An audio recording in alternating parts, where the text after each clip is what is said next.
अस्सलाम वालेकुम dear students, class 10 biology का चैप्टर नंबर 3 हम पढ़ रहे थे कोऑर्डिनेशन एंड कंट्रोल। ग्लैंड्स की बात हम कर रहे थे। We studied about thyroid glands and pituitary gland. आज हम पढ़ने जा रहे हैं पैराथायराइड ग्लैंड। पैराथायराइड ग्लैंड जैसे मैंने आपको बताया कि जो थायराइड ग्लैंड्स हैं ये हमारे जो लैरिंक्स है उसके नीचे बेसिकली वो ग्लैंड्स प्रेजेंट थे।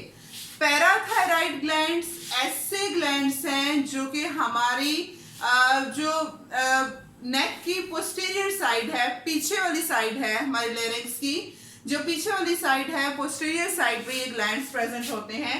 4 ग्लैंड्स होते हैं छोटे छोटे से, जिनको हम पैराथायराइड ग्लैंड्स कहते हैं। पैराथायराइड ग्लैंड का काम क्या होता है कि इन्होंने एक हार्मोन रिलीज करना होता है, पैराथर्मोन। पैराथर्मोन हार्मोन का काम क्या है? जैसे हमने कैल्सिटोनिन हार्मोन पढ़ा, थायराइड ग्लैंड जो रिलीज कर रहा था। कैल्सिटोनिन का काम क्या था कि उसने बोन से ब्लड से कैल्शियम लेके उसको बोन्स में एब्जॉर्ब करना था। पैराथर्मोन का काम उसके कॉम्प्लीमेंट है। पैराथर्मोन ने क्या करना है? बोन से कैल्शियम लेके उसको ब्लड में एब्जॉर्ब करना है। इसी तरह से ये नॉर्मल अमाउंट ऑफ कैल्शियम हमारी बॉडी में रिटेन रहती है जब पैराथर्मोन और कैल्सिटोनिन ठीक तरह से काम कर रहे होते हैं। तो अब अगर जितना नॉर्मल लेवल है पैराथर्मोन का, जितना हमें चाहिए, अगर उससे ज्यादा एक्सेस में ये पैराथर्मोन रिलीज हो जाता है तो फिर क्या होगा? ज्यादा से ज्यादा बोन से कैल्शियम हमारे ब्लड में जाएगा।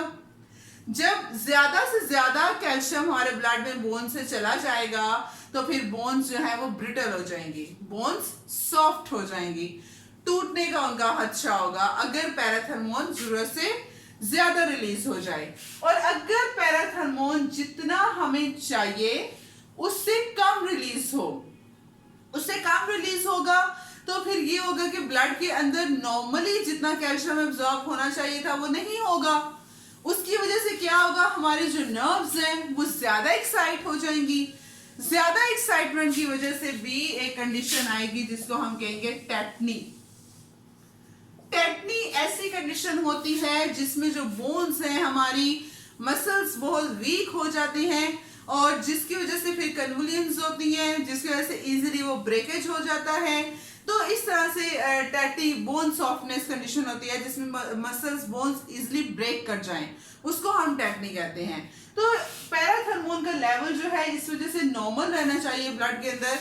जितना कैल्सिटोनिन और पैराथर्मोन है ये दोनों कॉम्प्लीमेंट्री काम करते हैं। जो वो बोन्स में एब्जॉर्ब कर रहा है कैल्शियम को, तो ये ब्लड में कैल्शियम को एब्जॉर्ब कर रहा है। वो बोन ब्लड में कैल्शियम के लेवल को डिक्रीज करता है, ये ब्लड में कैल्शियम के लेवल को इंक्रीज करता है ताकि बैलेंस रहे। ये ना हो कि बोन्स में कैल्शियम एब्जॉर्ब होता रहे और ब्लड में रह जाए तो फिर वो पैराथर्मोन काम करेगा।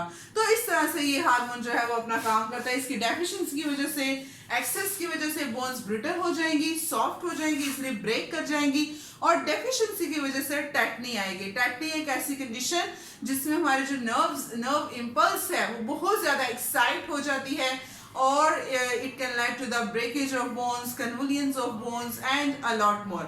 Next हमारे पास है adrenal glands. Adrenal glands हमारी जो किडनीज हैं, इन किडनीज के ऊपर ये ग्लैंड प्रेजेंट होते हैं। बड़े इंपॉर्टेंट ग्लैंड हैं जो कि हमें स्ट्रेस कंडीशन में, स्ट्रेस इमरजेंसी सिचुएशन को हैंडल करने के लिए हमें हेल्प आउट करते हैं। तो ये एड्रीनल ग्लैंड, 2 एड्रीनल ग्लैंड होती हैं दोनों किडनीज के ऊपर।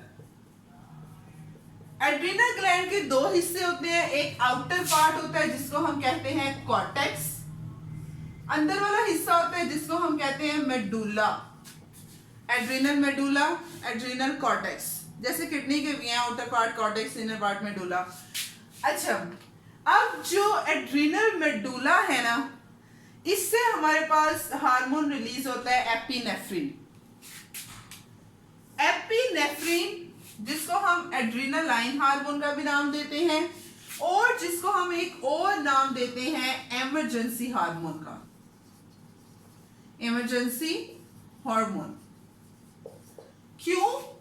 क्योंकि ये जो हार्मोन है, ये जब इमरजेंसी सिचुएशंस होती हैं, जब स्ट्रेस कंडीशन में हम होते हैं, जब हम डर रहे होते हैं, जब हमारे पीछे कोई चीज भाग रही है और हम भी आगे से भाग रहे हैं, हमारा बीपी, हमारी हार्ट बीट तेज हो जाती है, हमें स्वेटिंग होती है, हमारा जो प्यूपिल है वो डायलेट कर जाता है, हमारी यूरिनरी ब्लैडर कॉन्स्ट्रिक्ट कर जाता है, हमें जो है वो गला खुश्क होना शुरू हो जाता है, हमें प्यास लगना शुरू हो जाती है। ये जितनी भी इमरजेंसी सिचुएशंस को डील करने के लिए ये सारे प्रोसेस हो रहे हैं, वो हो रहे हैं एड्रेनालाइन की वजह से, एपिनेफ्रिन की वजह से। कि जब इमरजेंसी सिचुएशन आती है तो तब हमारी बॉडी को नॉर्मल करने के लिए ये हार्मोन एपिनेफ्रिन या एड्रेनालाइन हार्मोन रिलीज होता है। जब ये हार्मोन रिलीज होता है फिर हमारी हार्ट बीट तेज होती है, उस कंडीशन को बेसिकली टैकल करने के लिए जो उस टाइम सिचुएशन आई हुई है। फिर जब हम नॉर्मलाइज हो जाते हैं, नॉर्मल हो जाते हैं, फिर हमारे जो बॉडी फंक्शंस है उनको नॉर्मल करने के लिए एक और हार्मोन रिलीज होता है जिसको हम कहते हैं नोरएपिनेफ्रिन। नोरएपिनेफ्रिन कहा जाता है या नोरएड्रेनालाइन भी इसको कहा जाता है। नोरएड्रेनालाइन या नोरएपिनेफ्रिन ये फिर क्या करते हैं, इमरजेंसी सिचुएशंस के बाद, फ्लाइट और फाइट रिस्पांस के बाद जब हम नॉर्मल हो जाते हैं, फिर हम आहिस्ता आहिस्ता से हमारी हार्ट बीट नॉर्मल होना शुरू होती है, फिर हम जो है अपने बॉडी फंक्शंस नॉर्मल आ जाते हैं, वो ये एपिनेफ्रिन हार्मोन उसमें काम करेगा। दूसरा हार्मोन जो कॉर्टेक्स है, कॉर्टेक्स हार्मोन रिलीज करते हैं कॉर्टिकोस्टेरॉइड्स। कॉर्टिकोस्टेरॉइड हार्मोन बहुत जरूरी है। ये हार्मोन्स हमारी बॉडी में बहुत सारे फंक्शंस परफॉर्म कर रहे हैं। जो है ये इमरजेंसी सिचुएशंस हो जाएं या उसके अलावा हमारे बाकी और सिचुएशंस हैं, पेन रिलीवर्स हैं, उनके लिए फिर हम कार्टिकोस्टेरॉइड्स यूज करते हैं। ये हार्मोन रिलीज होते हैं उस केस में। तो ये हमारे पास से पैराथायराइड ग्लैंड और एड्रिनल ग्लैंड के, पैराथायराइड ग्लैंड क्या रिलीज कर रहा है, एड्रिनल ग्लैंड कौन कौन से हार्मोन रिलीज कर रहे हैं, और फिर ये हार्मोन्स किस तरह से हमारी बॉडी के डिफरेंट सिचुएशंस को टैकल करते हैं, डिफरेंट फंक्शंस को कंट्रोल करते हैं। कल इंशाल्लाह हम पेनक्रियास के बारे में पढ़ेंगे कि ये पेनक्रियास जो है वो क्या रिलीज करती हैं, किस तरह से रिलीज करती हैं। आज के लिए इतना ही। अस्सलाम वालेकुम, अल्लाह हाफिज।